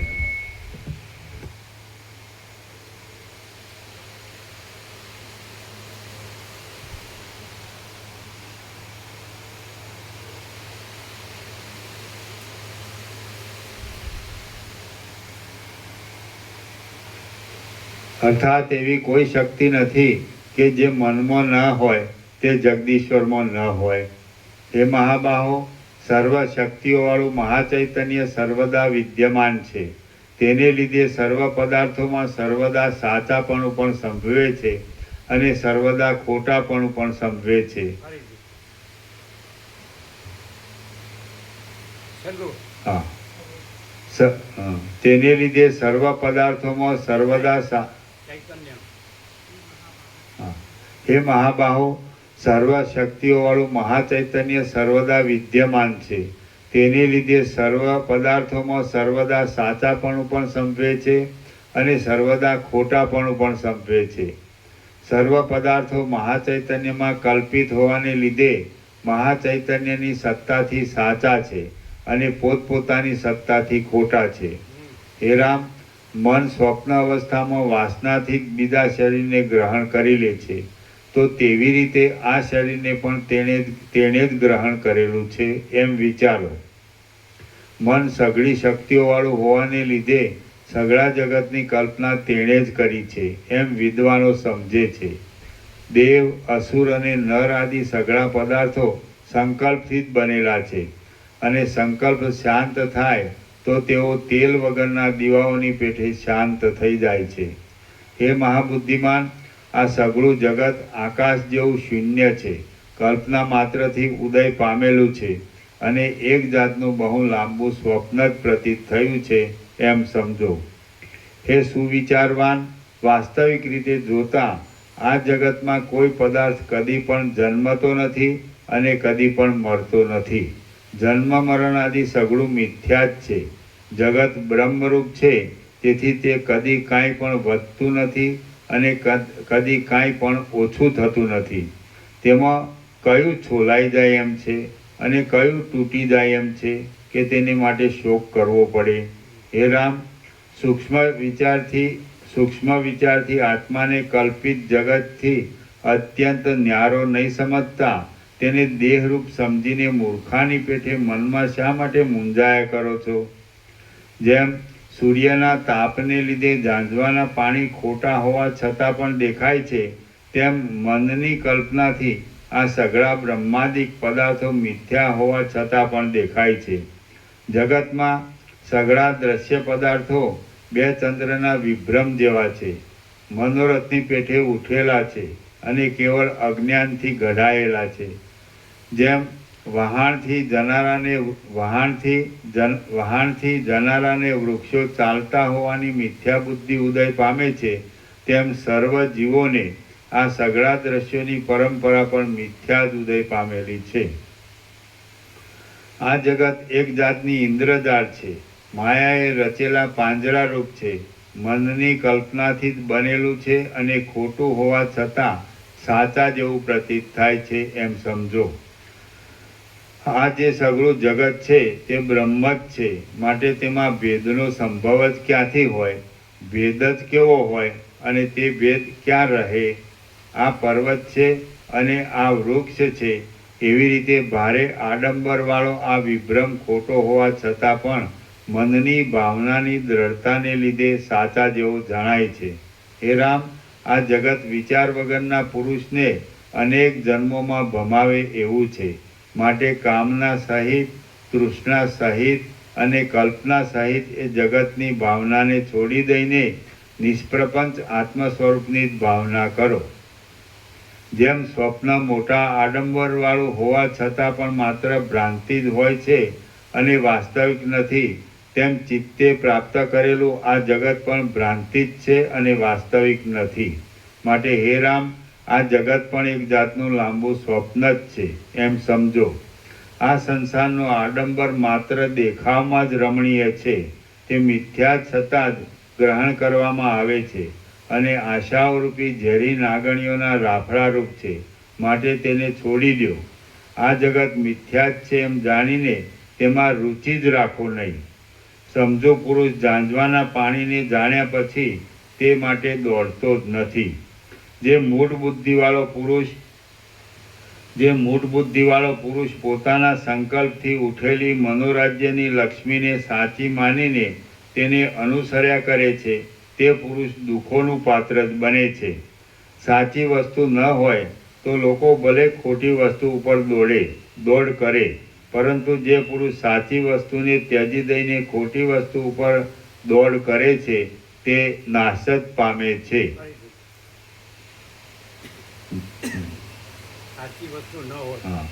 સાચી વસ્તુ ન હોય તો લોકો ભલે ખોટી વસ્તુ ઉપર દોડ કરે, પરંતુ જે પુરુષ સાચી વસ્તુને ત્યજી દઈને ખોટી વસ્તુ ઉપર દોડ કરે છે તે નાશ જ પામે છે. પરમાત્મા સાચી વસ્તુ પરમાત્મા ન હોય તો ખોટી વસ્તુ જગત ઉપર ભલે દોડ કરે, પણ પરમાત્મા સાચી વસ્તુ છે તો એને છોડીને ખોટી વસ્તુ જગત પાછળ દોડે છે તો તે નાશ જ પામે, કારણ કે જગત નાશવંત છે. પરમાત્મા સાચી વસ્તુ ન હોય તો ખોટી વસ્તુ જગત પાછળ દોડે તો ભલે, પણ સાચી વસ્તુ પરમાત્મા જ છે અને ખોટી વસ્તુ જગત છે જ નહીં, તો એક સાચી વસ્તુ પરમાત્મા ને ન પામીને એને ન જાણી અનુભવી એ રહેતો નથી, અને ખોટી વસ્તુ જગત પાછળ દોડે છે, નાશ પામે. સાચી વસ્તુ ન હોય તો ખોટી વસ્તુ પાછળ દોડે તો ભલે, પણ સાચી વસ્તુ છે અને ખોટી વસ્તુ પાછળ દોડે છે, નાશ પામે. સાચી વસ્તુ પરમાત્મા ન હોય તો ખોટી વસ્તુ જગત પાછળ ભલે દોડે, પણ સાચી વસ્તુ પરમાત્મા છે અને ખોટી વસ્તુ જગત પાછળ દોડે છે તે નાશ પામે. અલખ નિરંજન.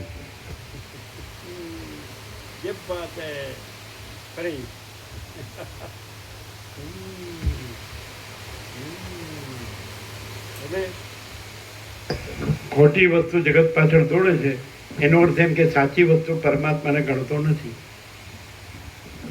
અને સાચી વસ્તુ પરમાત્માને ગણે તો ખોટી વસ્તુ જગત પાછળ દોડતો નથી.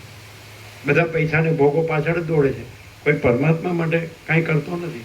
પરમાત્મા અનુભવવા, સાક્ષાત્કાર કરવા, દર્શન કરવા, પરમાત્મા રહેવા, પરમ શાંતિ પામવા કોઈ કાંઈ કરતું નથી. પૈસાને ભોગો પાછળ જ બધા દોડે. જળ જમીનને જોરું, ત્રણેય કજિયાના છોડું.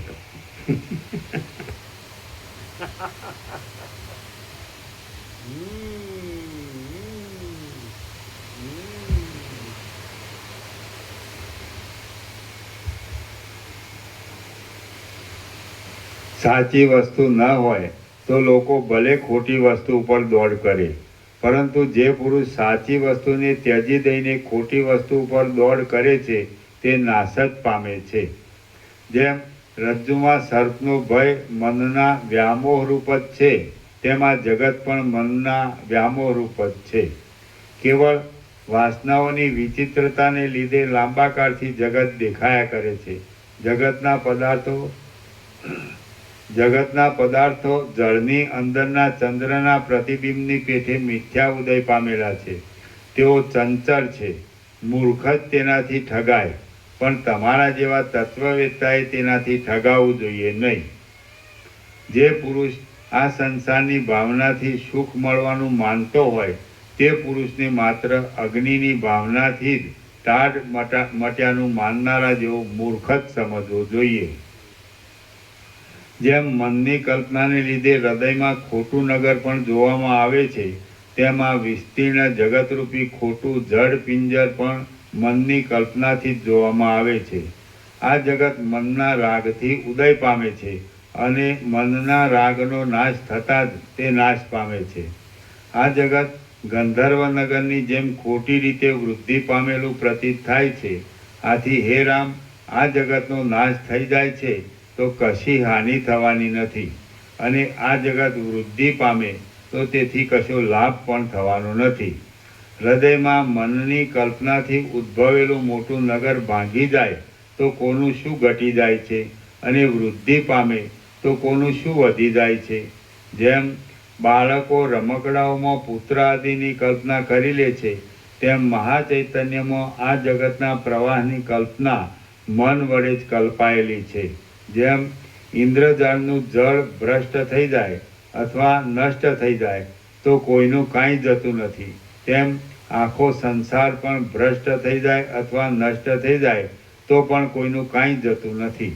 જે ખોટું હોય તે નષ્ટ થઈ જાય તો તેથી કોઈને કશી હાનિ થતી નથી. તો આ સંસાર પણ ખોટો છે, માટે તેના નાશથી કશી હાનિ માનવી નહીં.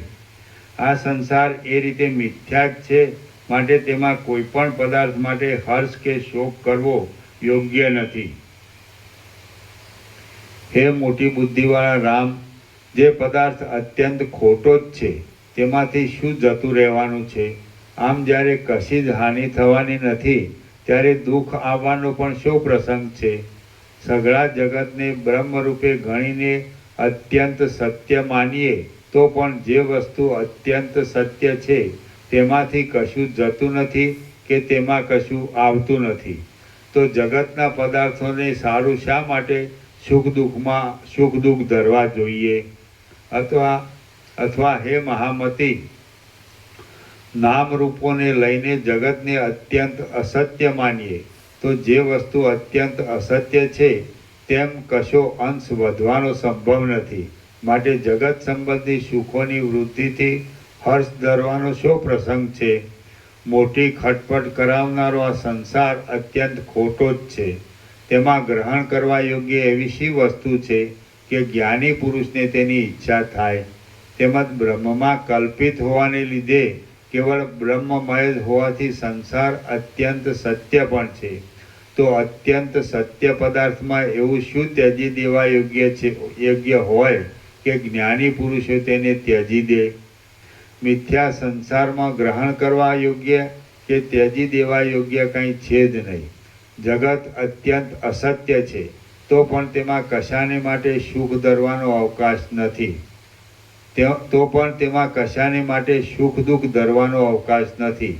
અને જગત અત્યંત સત્ય છે તો પણ તેમાં કશાને માટે સુખ દુઃખ ધરવાને અવકાશ નથી. જ્ઞાની પુરુષને દુઃખો પહોંચતો જ નથી, પણ મૂર્ખ તો જગત સંબંધી ઈષ્ટ પદાર્થના વિનાશથી બહુ દુઃખ પામે છે. હે રામ, જે પદાર્થ આદિમાં પણ ન હોય તથા અંતમાં પણ ન હોય તે પદાર્થ મધ્યમાં પણ હોતો નથી. એ નિયમ પ્રમાણે જે પુરુષ જગતને ખોટું ધારે છે તેને જગત ખોટું જ જોવામાં આવે છે. જગત પોતાના નામરૂપાત્મક અંશોથી આદિમાં તથા અંતમાં નહીં હોવાથી મધ્યમાં પણ નથી. જે પદાર્થ આદિમાં પણ સત્ય હોય તથા અંતમાં પણ સત્ય હોય તે પદાર્થ મધ્યમાં પણ સત્ય હોય છે. એ નિયમ પ્રમાણે જે પુરુષ સર્વ જગતને સાચું ધારે છે તેને જગત સાચું જ જોવામાં આવે છે. કલ્પિત જગત પોતાના અધિષ્ઠાન પરબ્રહ્મ રૂપે સર્વદા સત્ય જ છે. હે રામ, જળમાં પ્રતિબિંબ રૂપે જે ચંદ્ર તથા આકાશ આદિ જોવામાં આવે છે તેને મૂઢપણાવાળા બાળકો જ લેવાની ઈચ્છા કરે છે, પણ મનુષ્યો કદી પણ તેને લેવાની ઈચ્છા કરતા નથી. તેમ બ્રહ્મમાં જે આ મિથ્યાભૂત જગત જોવામાં આવે છે તે જગતનું ગ્રહણ કરવાની અજ્ઞાનીઓ જ ઈચ્છા કરે છે, પણ જ્ઞાનીઓ કદી કરતા નથી.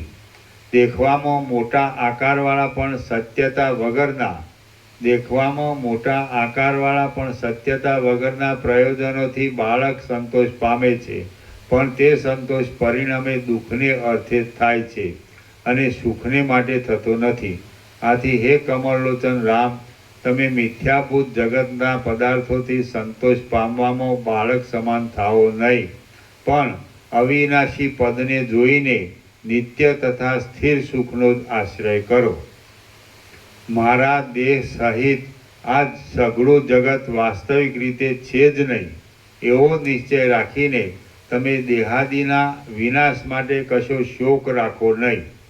તેમજ મારા દેહ સહિત આ સઘળું જગત વાસ્તવિક રીતે બ્રહ્મની સત્તાથી જુદી સત્તાવાળું નથી અને જે બ્રહ્મ છે તે હું જ છું એવો નિશ્ચય રાખીને તમે ફરીવાર જન્મ મરણની ચિંતા પણ રાખો નહીં. વાલ્મીકી મુનિએ ભરદ્વાજને આટલે સુધી કથા કહી ત્યાં દિવસ જતો રહ્યો, સૂર્યાસ્ત થયો અને મુનિઓની સભા વાલ્મીકી મુનિને પ્રણામ કરીને સાયંકાળના નિત્ય કર્મો કરવા સારું ત્યાંથી ઉઠીને નાહવા ગઈ. રાત્રિ વીત્યા પછી જ્યારે સૂર્યના કિરણો ફૂટ્યા ત્યારે એ સભા પાછી વાલ્મીકી મુનિની પાસે આવી. શ્રી યોગ વાસિષ્ઠ મહારામાયણમાં સ્થિતિ પ્રકરણનો યથાભૂતાર્થ યોગોપદેશ નામનો સર્ગ 45મો સમાપ્ત. વાલ્મીકીનો 9મો દિવસ સમાપ્ત. ઓમ ઓમ ઓમ. પ્રસાદ આપી દો.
મ્યુઝિક પેલું કરે ને એમના બાળકોનું બર્થડે એ બુંદી બર્થડે પેલા એમના જોડી બેઠા મોટા એમાં બેઠા ને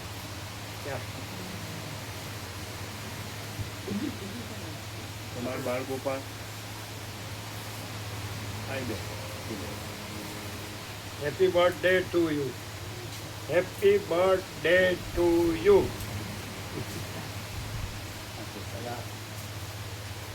કોથળી ભરી ભરી આપો. કોથળી ભરી ભરી આપો. અંબાજીનો પ્રસાદ લેતા અંબાજીનો પ્રસાદ આપો. એ કોથળી ભરી ભરી આપો. એટલે બધા ત્યાં બધા વ્યાપક આપશે ઘરમાં.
તમે લેજો. મામા પ્રમાણ આપજો. બધાને આપો.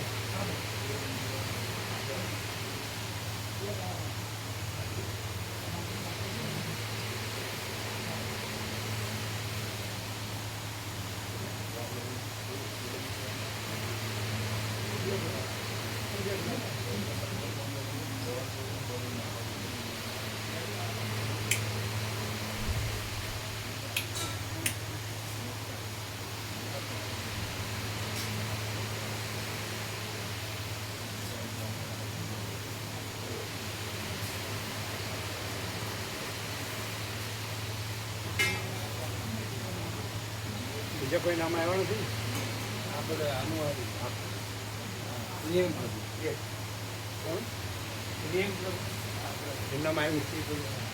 બપોરે ફોન આવ્યો અને પિંકી પ્રભુ હતા ને, હા? પિંકી પ્રભુ હતા 3 વાગે ગયા એટલે એ પહેલાં એ પહેલો એ કહેતા કેટલા વાગે? અઢી પિંકી પ્રભુ ફોન પ્રિયાંક પ્રિયંક પ્રભુ આવે છે ને? પ્રિયંક પ્રભુ અને બે સેવા સેમ બધું લાય બે ભાવી આનંદ મંગળ મેઘરાજાની મેચ કેવી છે? ચાલો ચાલો સારું ને? હા વરસાદ સારો છે. હા વરસાદ સારો છે.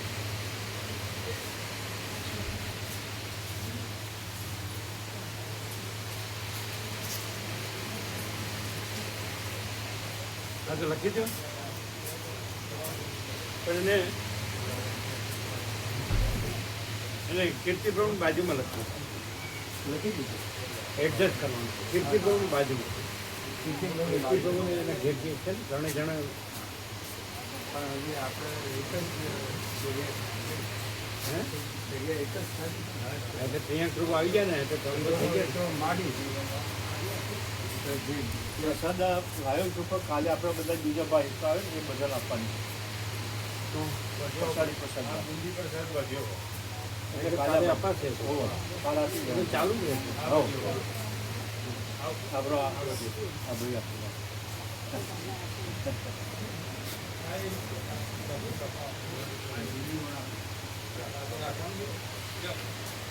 બ્રહ્મ કૃપા હિ કેવલમ આનંદ મંગળ. આનંદ પ્રભુ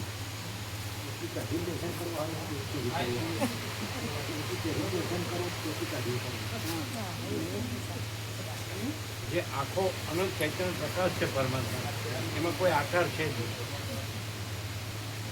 એમાં કોઈ ભેદાભેદ છે જ નહીં. એ અનંત અખંડ અભેદ એક જ બધો પ્રકાશ જ છે, આકાશ જેવો. એમાં કોઈ ભેદ જ નથી. એ બધું સરખું જ છે કારણ કે એક જ પ્રકાશ છે, એમાં કોઈ આકાર છે જ નહીં. નિરંજન નિરાકાર નિર્વિકાર અનંત અખંડ અભેદ હજાર અમાર અખંડ અવિનાશી અખંડ સચ્ચિદાનંદ. હા તો એટલે પણ એડજસ્ટમેન્ટ એવી રીતે કરાય. એટલે આપણે એવી રીતે એડજસ્ટ કરીશું અને માડી આ તો પછી થાય ને. નામ 300 આવી ગયા હતા.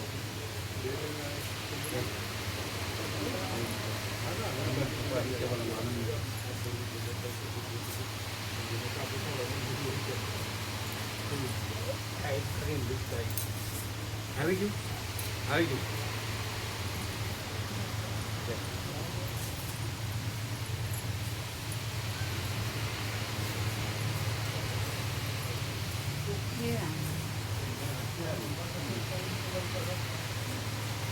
એટલે આમાં આપણે ગોઠવી જ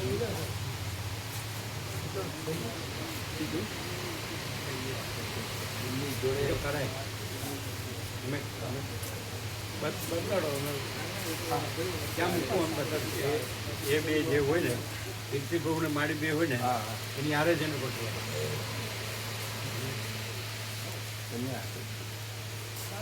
ચલો દૂધપાક પ્રસાદ આપ્યો બધાને વ્યાપક. આપવાનો પ્રસાદ લેવાના અરે અરે લઈ જાય ત્યાં આપ્યો કે નહીં? બધાને આપ્યો આ વ્યાપક કરો આપ્યો. કેમ રહ્યો? આનંદ આવ્યો? હા બધું ખુલ્લું થઈ ગયું ને? જે મેઇન હતું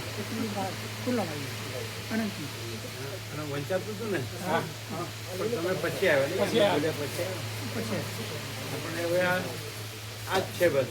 આ બધું આ જ આભાસ આકાર કાંઈ નહીં.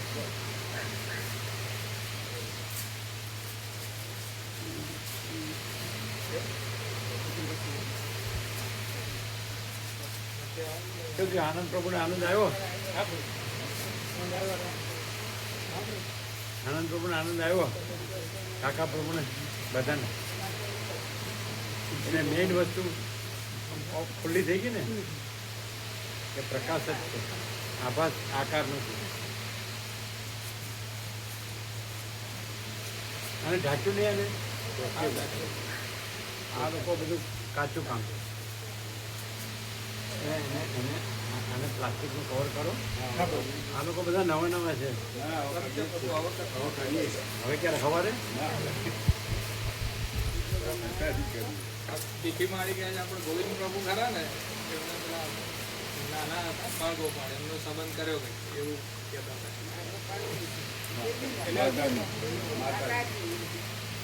આપણે દીપિકા પ્રભુ અરે જેણે MBBS હા એ જ એને કર્યો સંબંધ એટલે આ કે પ્રભુને કહીએ ને પ્રભુને એને એ સામે વાળો છે એ ભણેલા છે આવો એ ડોક્ટર જ છે એમ ડોક્ટર MBBS છે અને ફિઝિશિયન છે શું છે કે સ્પેશિયાલિસ્ટ છે કોઈ લાઈનના છે ડોક્ટર છે એટલું ખબર છે એમ હોય ને કોઈ ગાયનેકોલોજીસ્ટ હોય કોઈ ઓર્થોપેડિક હોય ફિઝિશિયન હોય હે જેવું જ ભણેલા માતાજી જેવું જ ભણેલા પણ એ સ્પેશિયાલિસ્ટ ખબર નથી પ્રભુ એ અમને ધ્યાનમાં નથી પણ ડોક્ટર છે એટલું કીધું છે ગોવિંદ પ્રભુએ એટલે કોઈ આયુર્વેદિક એ હોય ને હોમિયોપેથી હોય એના જેવું MBBS જ છે એલોપેથી MBBS જ છે એલોપેથી પણ MBBS પછી 3 વર્ષનો સ્પેશિયલનો કોર્સ સ્પેશિયાલિસ્ટનો કોર્સ હોય ને હા કે ફિઝિશિયન છે કે ગાયનેકોલોજીસ્ટ છે કે ઓર્થોપેડિક છે એ અમને કે નહીં ખબર સ્કિનના છે કે ચાઇલ્ડ સ્પેશિયાલિસ્ટ છે એમ અલગ અલગ બ્રાન્ચ હા છે હોય પ્રભુ તો એક એ ખબર નથી આણે કઈ કર્યું નથી બાકી છે નહીં MBBS પછી 3 વર્ષ નથી કર્યા નહીં ના ના એ નોકરી જ કરવા મળે લ્યો એટલે એ કોર્સ એટલે સ્પેશિયાલિસ્ટનો કોર્સ નથી કર્યો એટલે ભીખી મારીને તો ખબર ના હોય ને અમને ખબર નહીં સિવિલમાં સર્વિસ કરે. અમદાવાદ સિવિલમાં સર્વિસ કરે. એટલે જે છે એમને ઘેર છે એ પણ અમદાવાદના જ છે હા હા એ અમદાવાદના જ છે એ અમદાવાદના નહીં કયા એમનું ગામ? આપણે બિહારના છીએ. બિહાર બિહાર અમદાવાદ બધું છે અમદાવાદ બિહાર 4 રસ્તા ખરા ને બિહાર. હા, એટલે એ અહીંયા ઉત્તર ગુજરાતના જ ગણતા ઉત્તર ગુજરાત MBBS જ છે હમ.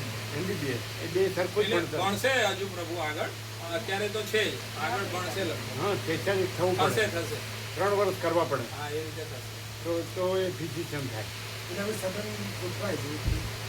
એટલે ગોવિંદ પ્રભુ આવ્યા છે પોંડિચેરી એના માટે એટલે અહીંયા જ છે હમણાં એના વરસામાળી બે બરાબર એટલે પ્રભુએ કીધું હતું ને કે કોઈ દબાણ નહીં કરો જે થાય એ રીતે એમને સહજતાથી એ થઈ ગયું હજી એનું 12 મહિના બાકી છે માતાજીને 12 મહિના બાકી ને 3 વર્ષ થાય ભણવાનું તો બહાર છે ઘણી વાર છે પણ એ ભણ્યા ને જે પછી આગળ ભણવાનું છે 12મા પછી 5 વર્ષ એના પછી 3 પછી વર્ષ 3 વર્ષ હોય 8 વર્ષ થાય 12મા પછી 8 વર્ષ 8 વર્ષ 40 હોય સર બાકી છે.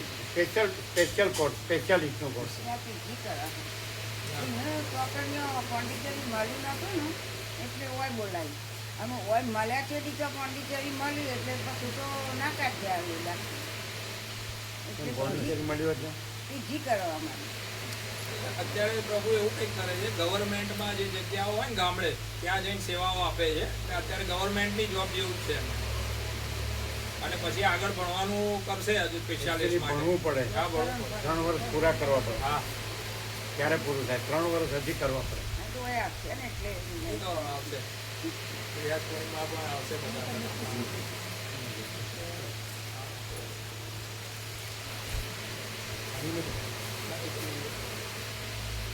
હજી આને ઢાંક્યું નહીં હજી આને ઢાંક્યું નહીં જ્યાં આ સવારે અત્યારે સવારે રબર બેટ કેમ આ બધું ઢાંકવાનું છે આને ઢાંકવાનું છે આ ફેન લઈ લેવાનું એટલે બંધ કરજો અહીંથી બંધ કરો અહીંથી એની સ્પીચ હોય હા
છેલ્લે હતું. એટલે મેં દૂધ ગરમ કરો. હા માતાજી આ છેલ્લે હતું ને આપણે આવ્યું પેલું આ હતું. જે જેમ કાઢી હોય જો નાખો. આપણે જોવાનું હોય. તમને ખબર છે કે મને ખબર. બીજું તો પ્રભુ ઉભા હતા. એના ઉપર છેલ્લે આવું કરો લાવો.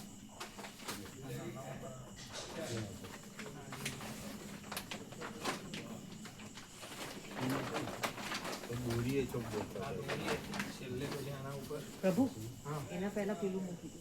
મોટું આ છેલ્લે નહીં નાનું white પેલું શું હતું વાળી ઈટ ઈટ આના ઉપર હા પછી આ છે ને આમ આવશે એ તો અંદર નહીં લઈ જતા બહાર જ અટકે છે ને. હા એ તો કોના ઉપર ઈ કહેતી? એ તો દબાણમાં આવતું બગલો નહીં. શું હતું?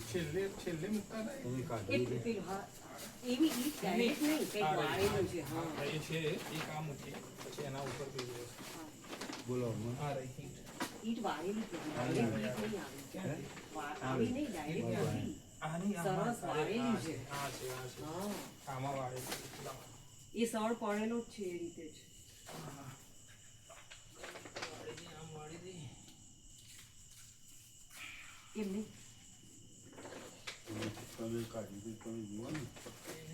મેં નથી કાઢી પણ એ તો સળ પડેલો છે એ રીતે મેં જોયું નથી પણ સળ આવ્યો ને તો આ સળ પહેલાં લઈ લો આ સળ તો કે વચ્ચે લીધી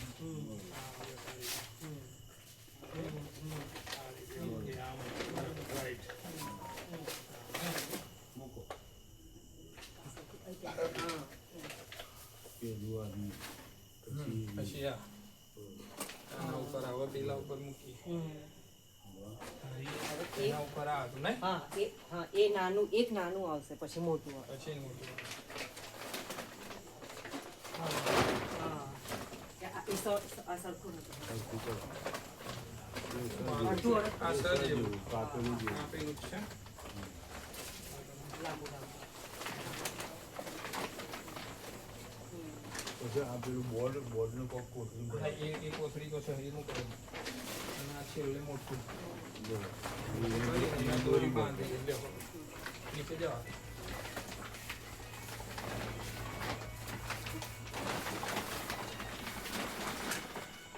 એક બે દાડા પછી તો બળી ભરતી થોડી ચાલુ કરે.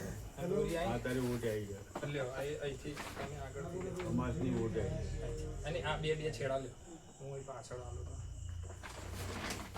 નીચે જવા નીચેથી દબાઈ દો બહુ ખાલી બસ એવી રીતે બધું. બસ ખાલી અડાડવાનું એવી રીતે બધું. જે છે ને ના ના એ આખું મેચ નહીં આવવાનું આ થોડું દબાણ વાળે તો ઉડી ના જાય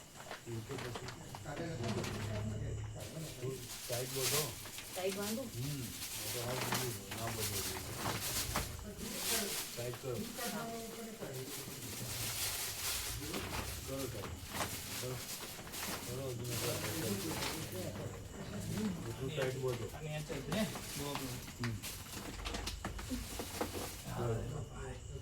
એમ હતું. હા નીચે હતું એ હા બસ આ તો ખુલ્લું જ હતું ને. ના એને હવે એ તો એવું જ હશે. આ તો ખુલ્લું જ હતું ને આમાં જ હતું ને કે નીચે હતું આના એટલે એ મેં ના કીધું ઈટની બાજુમાં આ હોય એટલે પછી આ ઢંકાઈ ન જાય આમ તો નહીં તો પછી આ વાયર ના ના એ ના, એ બહાર જ પેલું ને એનું. હા ના ના એ તો એમ જ હતું પણ આપણે અંદર લઈ જઈએ તો વાંધો નહીં હવે આ જે છે ને આ તો થઈ ગયું આ પ્રભુનું પહેલા મૂકી દો